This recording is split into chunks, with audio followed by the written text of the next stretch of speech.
Bienvenue à tous et à toutes une fois de plus dans cette vidéo. Je suis contente de vous retrouver cette semaine pour une nouvelle vidéo. Et cette semaine, la vidéo a été inspirée d'un fait vécu. Quelqu'un m'a approché parce qu'il a fait une demande de visa visiteur pour venir au Canada, rendre visite à sa femme. Et au bout de plusieurs semaines d'attente, finalement, il a eu un refus. Et donc, il a pu me partager un peu les éléments qui ont été expliqués dans la lettre et qu'est-ce qu'on lui reprochait pour expliquer la raison du refus. Et donc, je me suis dit, puisqu'il y a de plus en plus de gens qui veulent venir au Canada, souvent en visiteur, il était peut-être de bon temps de vous expliquer exactement ce que vous avez besoin d'inclure quand vous faites une demande de visa visiteur.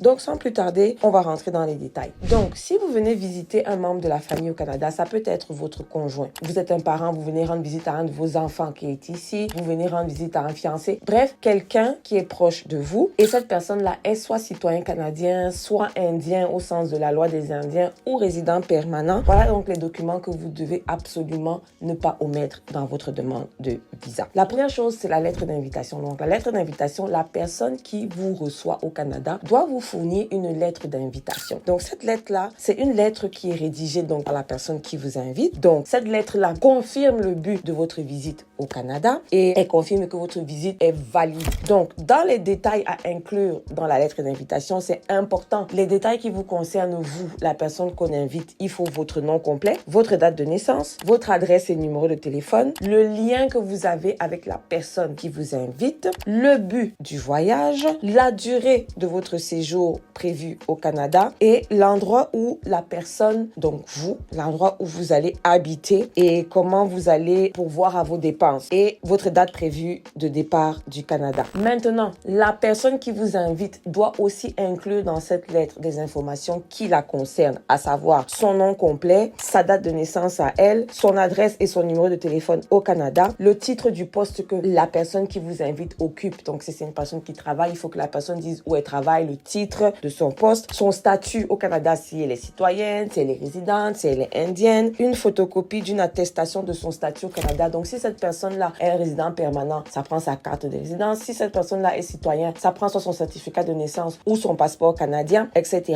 Et une copie de votre lien de parenté avec la personne. Donc, si c'est par exemple ta mère que tu invites, une copie de votre lien de parenté, sur ton acte de naissance, il y a le nom de ta mère. Si c'est ton mari que tu invites ou ta femme que tu invites, vous incluez votre acte de mariage, etc. Donc, ça c'est pour la lettre d'invitation. Ensuite, deuxième document qui est important dans votre demande de visa visiteur, vos antécédents de voyage. Donc, si vous êtes quelqu'un qui avait déjà voyagé dans le Canada auparavant, il faut que vous puissiez fournir le passeport où il y a votre ancien visa canadien. Ou si vous êtes une personne qui a déjà voyagé en dehors de venir au Canada, il faut que vous puissiez produire les passeports où se trouvent les anciens visas que vous avez. Vous êtes peut-être allé en Afrique du Sud, vous êtes peut-être allé en France, vous êtes peut-être allé en Belgique. Il faut que vous puissiez produire les antécédents de vos précédents voyages. Donc, si vous avez des anciens passeports qui sont expirés mais qui ont des anciens visas, il faut fournir ça. Et ça prouve donc à profusion que vous avez déjà voyagé. Donc, vous êtes quelqu'un qui avait l'habitude de partir de votre pays et revenir dans votre pays. Ça peut augmenter les chances d'acceptation. Ensuite, troisième document, votre itinéraire de voyage. Bien souvent, et c'est le cas de la personne qui m'a approché,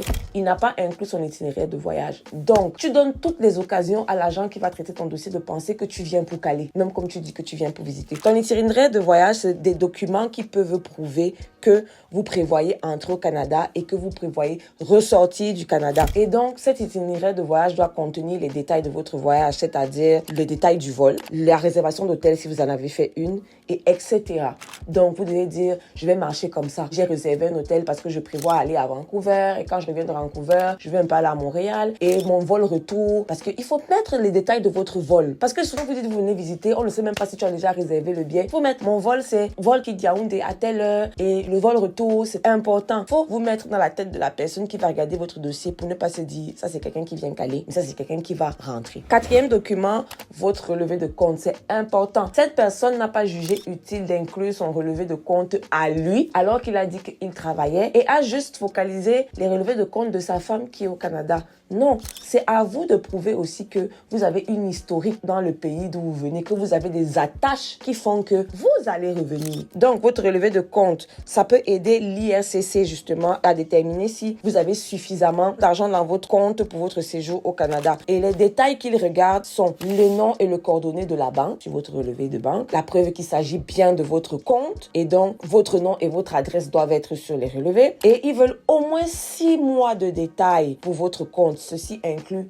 les soldes. Donc, ils vont rentrer 6 mois en arrière pour voir si c'est un compte qui a l'habitude de voir les mouvements et tout et tout. Ensuite, c'est important si vous travaillez d'inclure les renseignements sur votre emploi. Ça prend une lettre de votre employeur qui peut confirmer donc que vous avez un emploi stable dans la structure et que vous allez retourner à votre métier. Cette lettre-là peut aussi démontrer que votre employeur vous soutient dans votre visite au Canada. Et c'est déjà, il sait que vous partez et donc vous allez revenir. La lettre doit être imprimée sur le papier en tête de la compagnie pour laquelle vous travaillez et elle ne doit pas dater de plus de 3 mois avant votre demande de visa. Donc, si tu sais que c'est dans 2 mois que tu vas demander le visa, la lettre que ton employeur va te faire ne doit pas dater de 5 mois. On s'entend? Parce qu'entre-temps, tu peux ne plus travailler là, and so.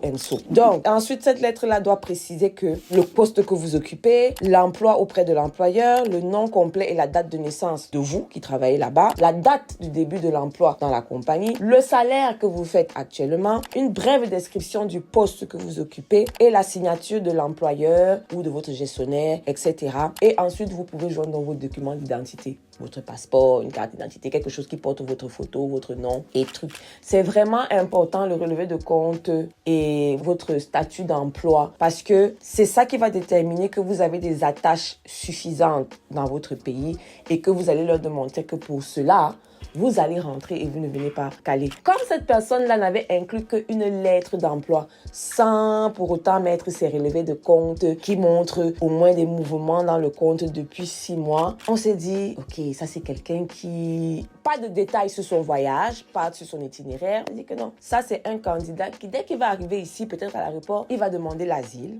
Ou quand il va arriver, comme sa femme est là, il va se fondre dans la masse et ne plus rentrer. Vous voyez, vous devez mettre toutes les chances de votre côté pour être sûr qu'on ne vous refuse pas le visa. Donc, c'était ça pour ça. Et les informations ainsi se trouvent sur le site de l'immigration canadienne. Vous tapez juste « Demande visiteur ». On va vous suggérer des documents. Internet, ce n'est pas seulement pour aller sur TikTok et sur Snapchat. C'est pour ça que certaines personnes vous monnaient les informations que vous pouvez vous-même trouver sur Internet. Donc, c'était tout pour moi. N'hésitez pas à liker, commenter, partager la vidéo. Abonnez-vous à la chaîne, activez la cloche de notification. Comme ça, quand je publie des vidéos, vous êtes tout de suite avisés. Et n'hésitez pas à me laisser savoir en commentaire ou dans mes DM des prochains sujets que vous aimeriez me voir débattre. Je vous retrouve très prochainement pour une autre vidéo.